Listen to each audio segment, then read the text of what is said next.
Investing has traditionally been a complex and often intimidating task, requiring deep knowledge of markets, economic indicators, and financial instruments. But today, AI is changing the game, making it easier for people to make smart investment decisions. What's even more exciting is how AI is being personalized to meet the unique needs and goals of individual investors. Hello, everyone. Welcome to another episode of Analytics Insight podcast, where we explore the latest innovations shaping our world. And I'm your host, Priya Dayalani. A few years ago, I think the idea of using AI for investment was mostly confined to high frequency trading and institutional finance. Algorithms were designed to execute trades at lightning speed, taking advantage of tiny market inefficiencies that were invisible to the human eye. And today, AI forms a crucial part of investment. So, today we are diving into a topic that's transforming the way people manage their finances: artificial intelligence or AI in the realm of investment, with George Kailas, CEO at Prospero.AI. Hi, George, how are you doing? I'm doing great. Thanks for having me on. Great, George. It's a pleasure to have you with us on a podcast today. And I think we are going to talk more about AI in the investment space, in the finance space. But before we dive deeper into these aspects, if you could help us understand more about what exactly is Prospero AI, and if you could, highlight its specialization or particular solutions the company is working on. Yeah, Prospero.AI is just a kind of a culmination of my journey through finance and AI. And essentially, I started on the value investing side when I was 16. I actually worked at Columbia Business School for a pretty famous value investing professor, Bruce Greenwald. And then I actually worked at my first hedge fund when I was 17. And I actually taught myself accounting to get that job. And as I was doing different value investing jobs, even on the buy side, even as a smaller hedge fund, I felt that there was things missing. And I felt that, I was still pretty disadvantaged against the larger hedge fund. And that's really what got me into AI 13 years ago.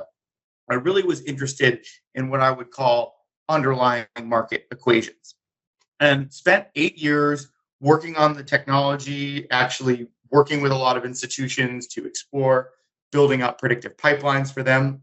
So really got to know not only the AI side, but also how institutions thought about instituting AI and leveraging it. And so that was a really great base for being able to start Prospero AI. And I would say the primary difference between us and any other company I've seen out there is we've really focused on a co-evolution of explainability and efficacy of algorithms. And, a lot of what makes us special, and, we've beaten the market by about 50% the last 2 years and over 70% this year. So we're consistent.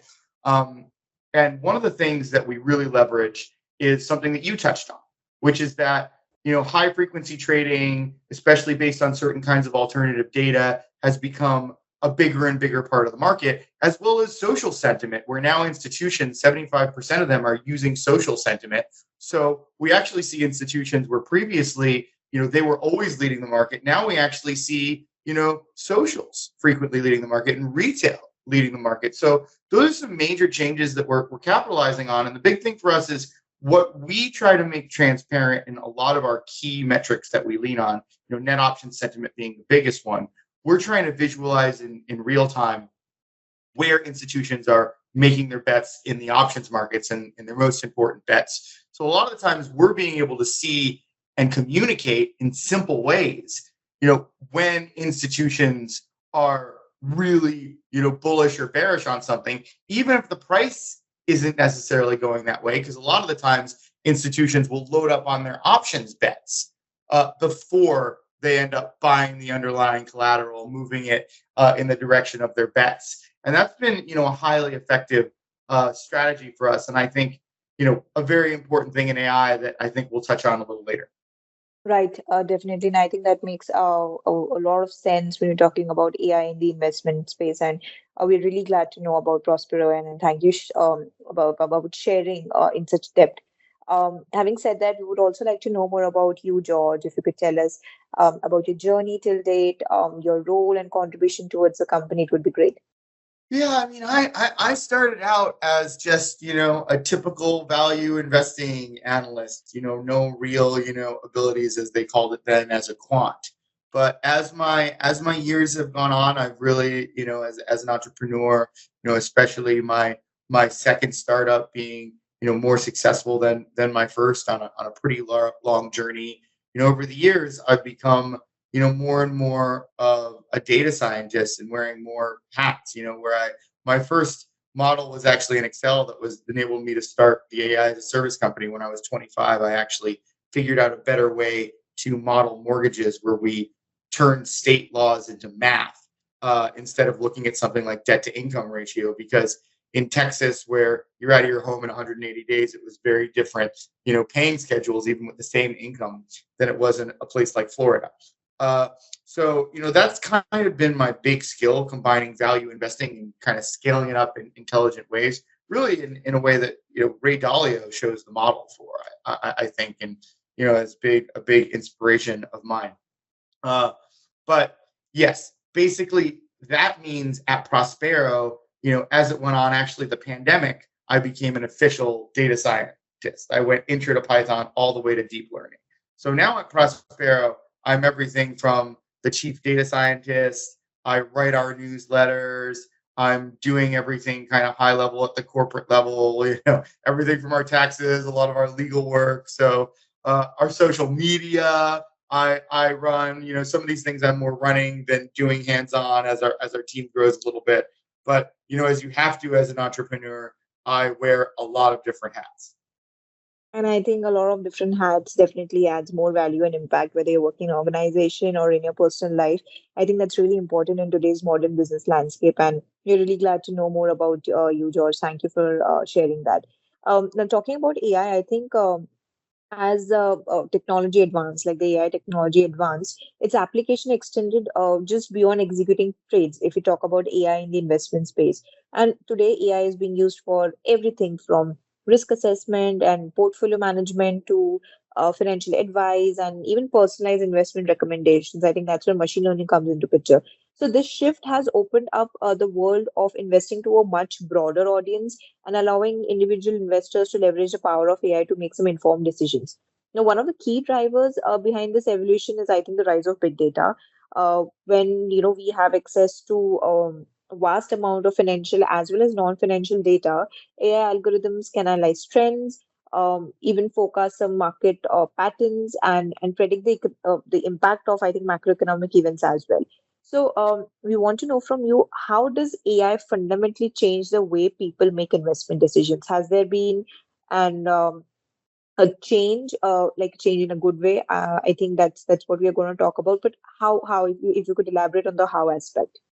Yeah, I think that, for me, this question is very important, and anyone that's on the retail investing side to hear this kind of thing, because they don't hear it a lot. And I think it's changing things in good ways and bad ways. To start out with the good, there's technologies like ours that are processing a lot of data, doing the heavy lifting. So for people that are, shorter on time, they can get good metrics that can help them improve as investors. And I really think that's the important thing that everybody has to realize, because there's so many people promising silver bullets out there. And I've seen it for way longer than AI has existed. People just coming in and expecting to essentially prey on people that don't know more about the market to really diligence things well. So I think people have to be very careful about the AI tools.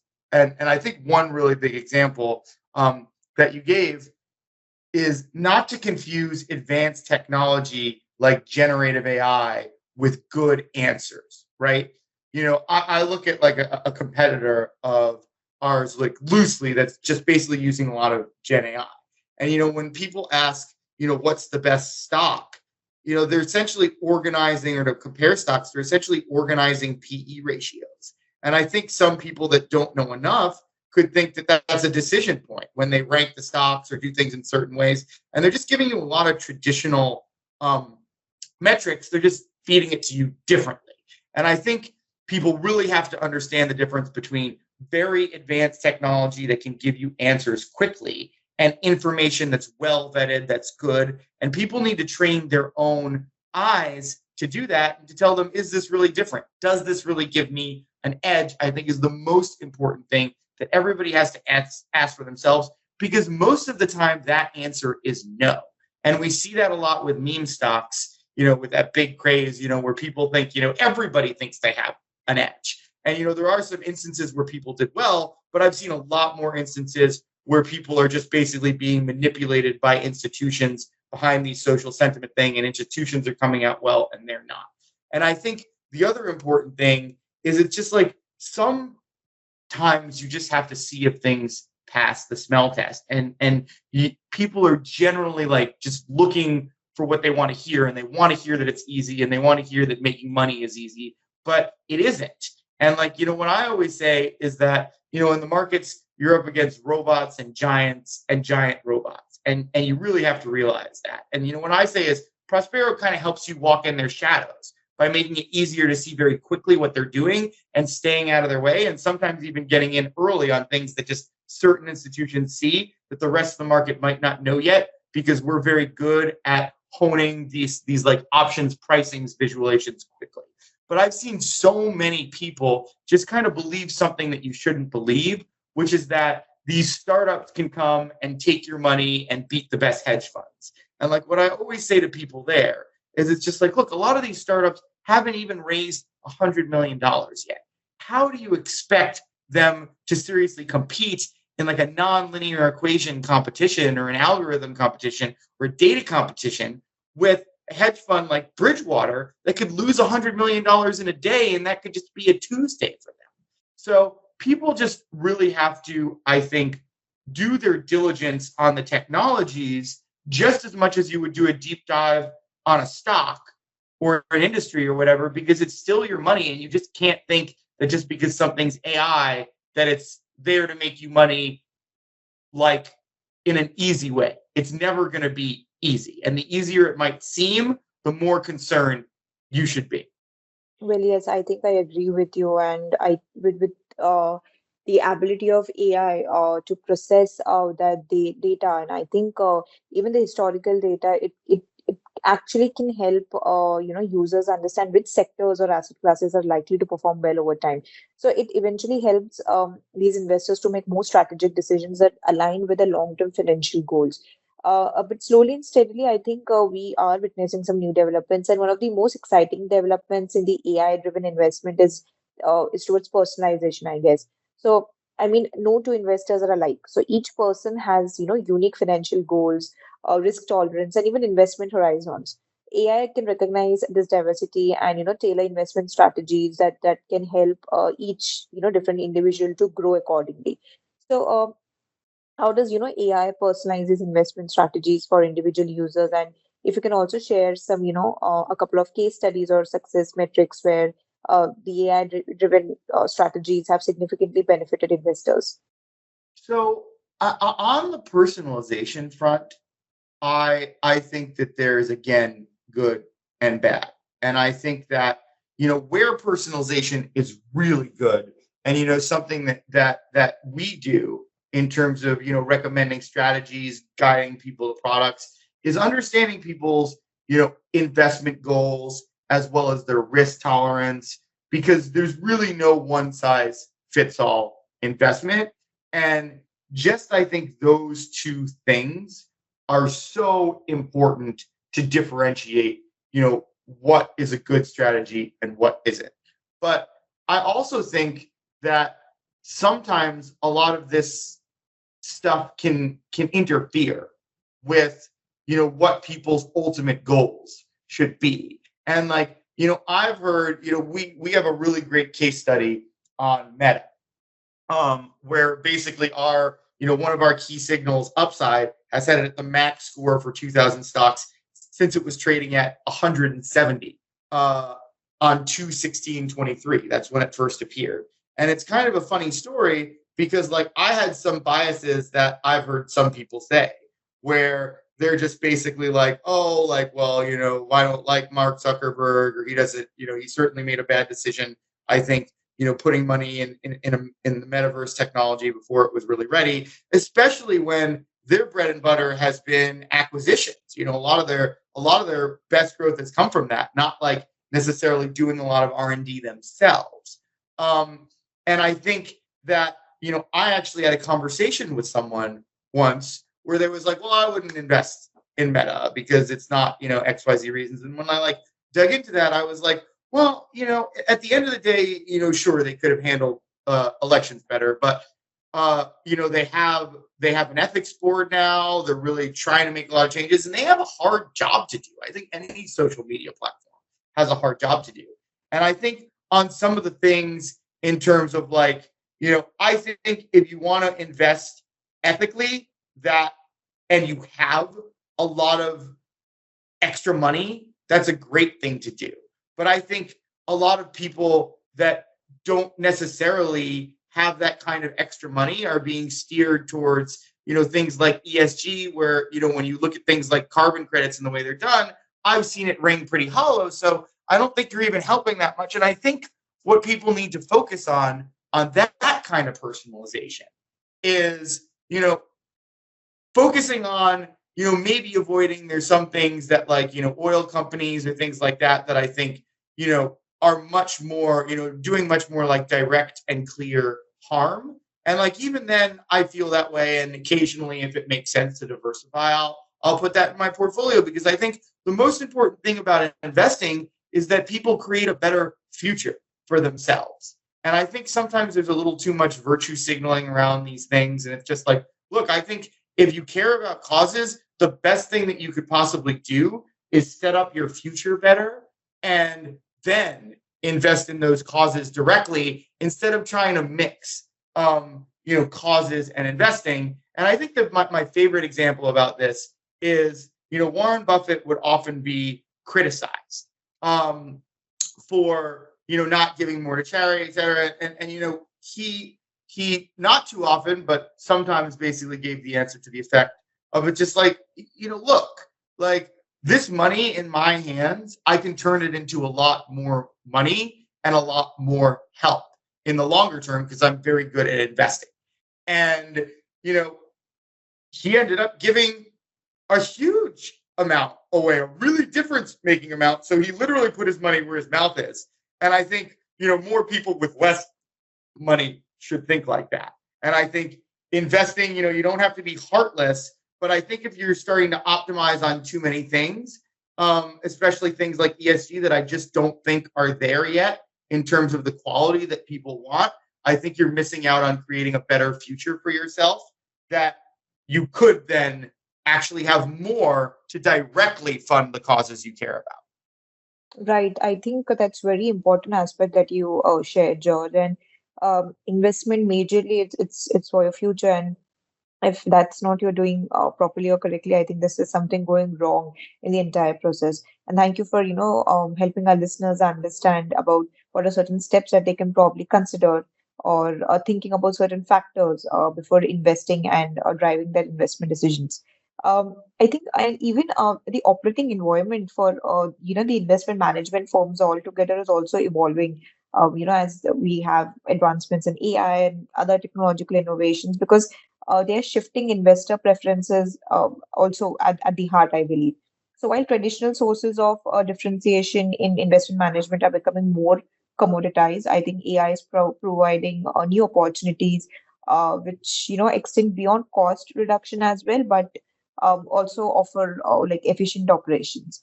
So while we have been talking about AI in the modern landscape of today, what are some of the advantages that AI gives compared to human advisors? Like, what are the advantages in terms of how AI is improving investment decisions compared to human advisors? Well, I mean, what I would say just like right off the bat is that I think unless you have a lot of money and you have someone like helping with, taxes or more than that, I think human advisors are one of the worst investments out there, especially with their fee structures. There's not much like, I think it's 70% of even hedge funds have, lose to the market. And those are some of the most skilled people. Advisors, and on the whole, are not as skilled as these hedge fund people. So any kind of like active managed human, like I really think people are wasting their money. I think the gold standard is Vanguard. And if you have something that you know you can put into Vanguard, just get lower fees, and you want someone to advise you on taxes or businesses separately, they're going to charge you a lot less than just putting your money into Vanguard. Vanguard total return is kind of the best thing for the market overall. And I think that's an important thing about like automation or AI, right? Vanguard has been using automation for many, many years to reduce fees, reduce fees, reduce fees, right? I think the biggest advantage of AI investment decisions is technologies like Prospero that are helping you make you smarter if you want to be an active investor. And the most important thing in our philosophy is that we're helping investors learn, and passive investment vehicles don't really help you learn. So if you want to learn, a technology like Prospero is a great way to do it.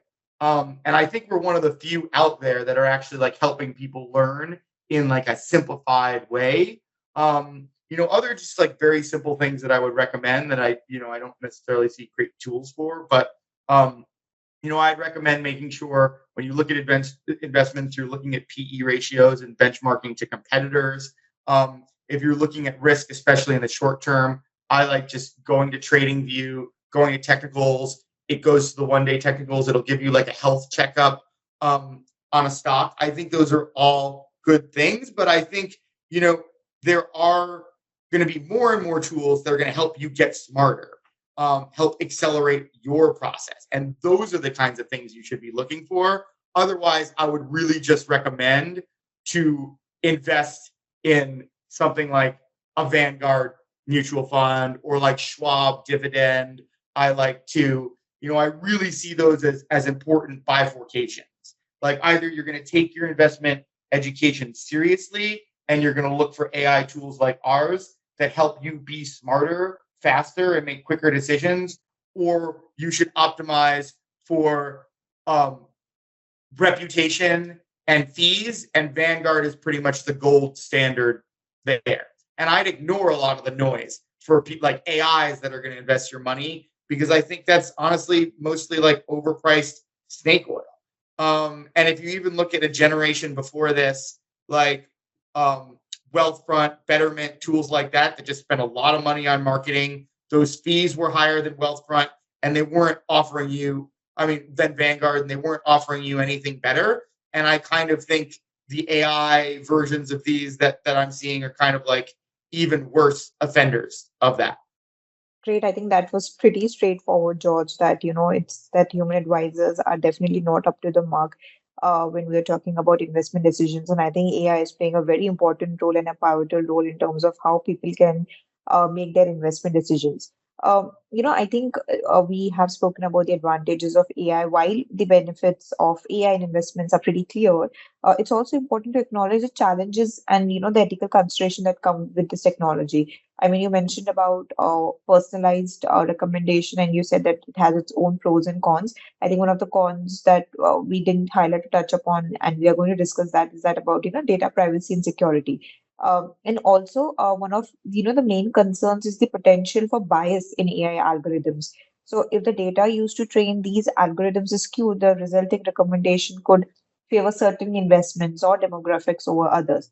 So then again, we have question of transparency. How much do users really understand about how AI is making investment decisions on their behalf? So it's all a lot of challenges or factors are associated when we're talking about using AI. And it's also important that the users are fully informed about the risks and the potential rewards as well. So what are certain regulatory challenges, George, you think that you might be facing right now when using AI for, the personalized investment advice, I would say?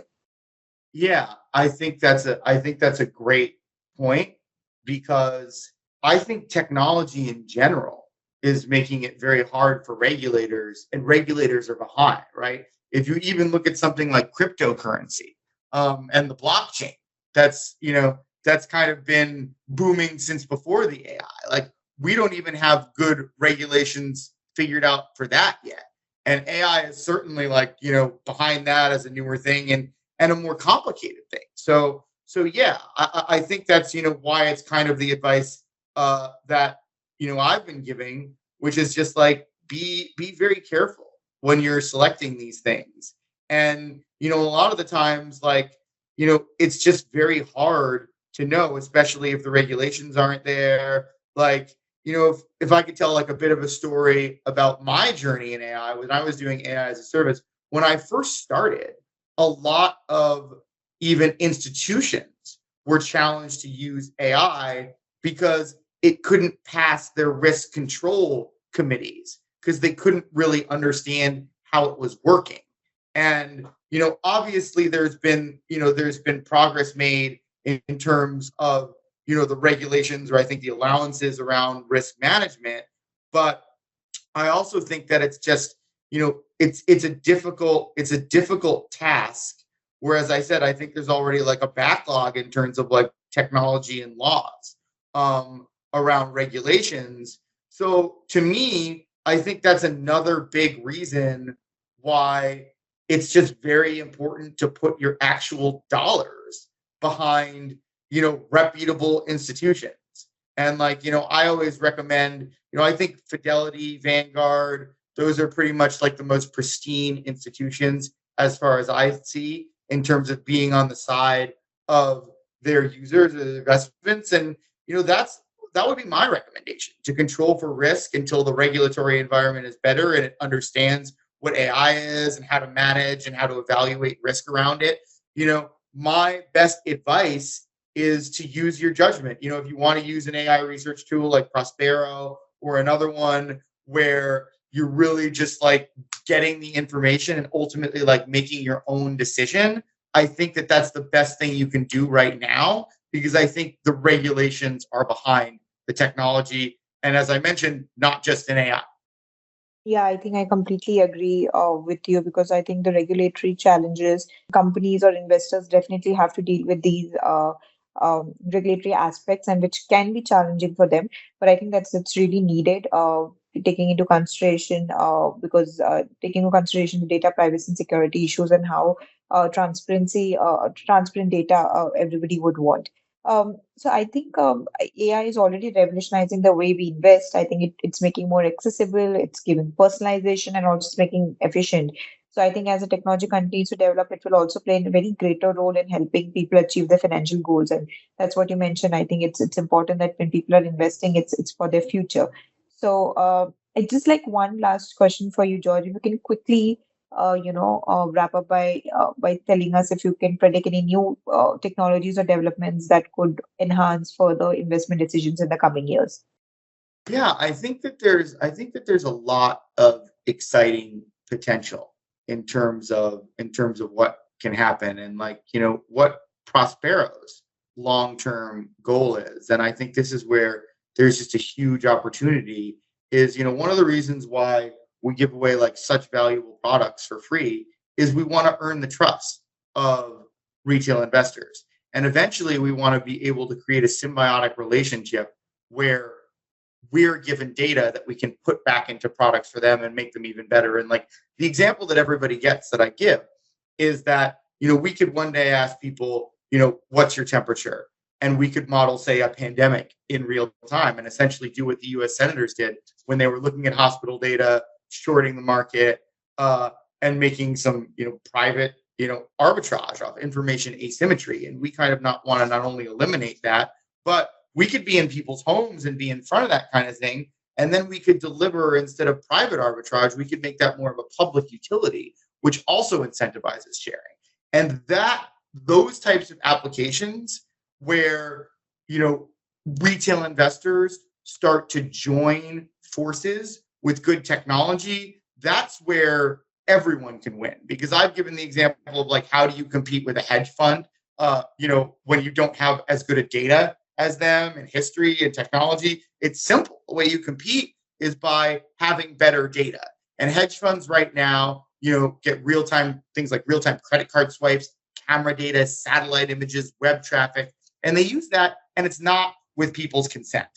But with GDPR and things like that coming through, those sources might dry up. And things like what we're talking about with explicit consent, where retail investors that are generating that data that is currently being used against them, flipping that model, there's so much potential for retail investors to win more.